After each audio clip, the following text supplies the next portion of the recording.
4 दिन का जो शिशु है वो रिम्स में जाता है और उसको बेड नहीं मिलता है और एम्बुलेंस में ही उस बच्चे की मृत्यु हो जाती है। झारखंड को रिम्स 2 की ज़रूरत फिलहाल नहीं है, बल्कि झारखंड के पहले से चल रहे अस्पतालों को दुरुस्त करने की ज़रूरत है। स्वास्थ्य मंत्री जी का कहना है कि सरकार की छवि को यूट्यूबर्स खराब कर रहे हैं।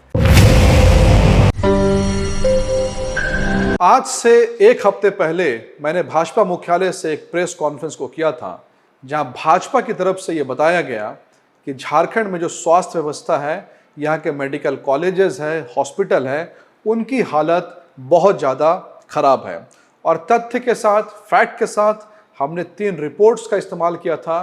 पहला झारखंड हाईकोर्ट का ऑब्जर्वेशन, दूसरा कैग रिपोर्ट और तीसरा मीडिया में आई हुई खबरें। और हमने ये देखा था कि झारखंड में अस्पतालों की जो हालत है वो काफ़ी ज़्यादा खराब है और ख़ास करके रिम्स की हालत बहुत ज़्यादा खराब है। आज सुबह सुबह अगर आप अखबार खोलेंगे तो आपको एक बहुत ही पीड़ादायक खबर देखने को मिलेगी।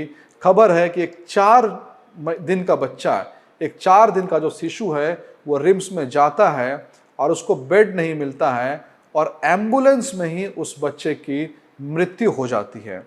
यानी फिर से हम इस बात को दोहरा रहे हैं और फिर से हम उसी बात को कह रहे हैं कि झारखंड के अस्पतालों को, झारखंड में रिम्स को ज़रूरत है डॉक्टर्स की, ज़रूरत है नर्सेस की, ज़रूरत है 4th ग्रेड एम्प्लॉयज़ की, ज़रूरत है डायग्नोसिस करने के लिए मेडिकल इक्विपमेंट्स की, ज़रूरत है पूरे के पूरे सिस्टम को स्ट्रीमलाइन करने की।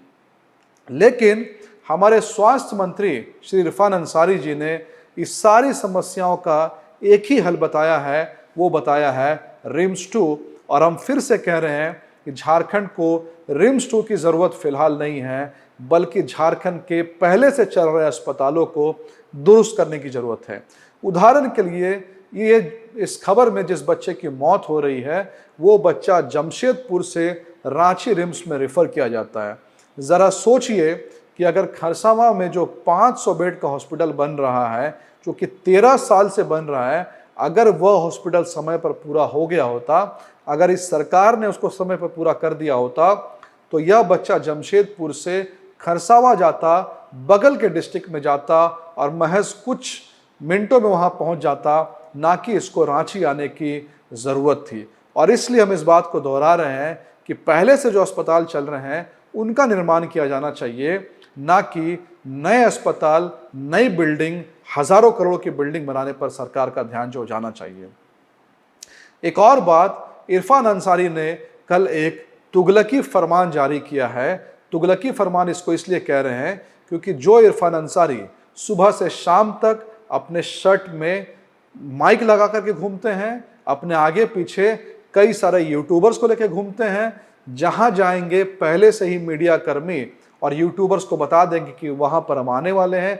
गाड़ी से उतरते हुए वीडियो, गाड़ी में चढ़ते हुए वीडियो, डॉक्टर्स को डांटते हुए वीडियो, एक आला लगा करके पेशेंट को चेक करते हुए वीडियो, कई सारे रील्स को बताते हुए नजर आएंगे।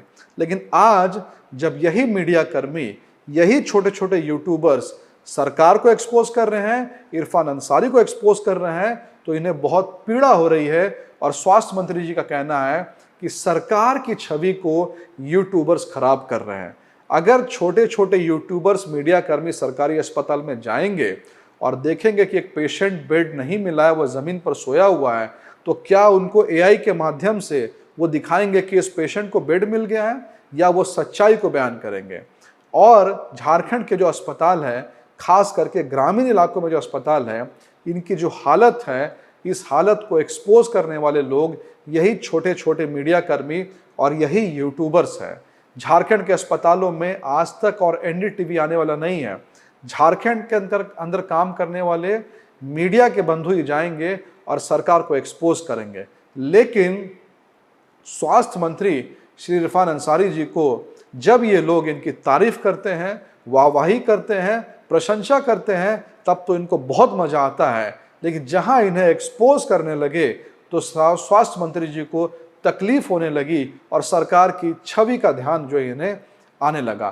कुल मिलाकर के इरफान अंसारी जी का जो ये तुगलकी फरमान है, उसको हम वाइंड अप करना चाहे तो ये कह सकते हैं तमाम उम्र गालिब बस यही गलती करता रहा, धूल थी चेहरे पर और आईना साफ करता रहा। यानी इरफान अंसारी जी, झारखंड के अस्पतालों की जो हालत है, जो स्ट्रक्चरल फ्लॉज हैं, जो इक्विपमेंट नहीं है, उन पे आप ध्यान दीजिए, ना कि कमियों को एक्सपोज करने वाले, कमियों को उजागर करने वाले जो यूट्यूबर्स और जो मीडिया कर्मी हैं, उनकी आवाज को आप बंद करने का काम करें।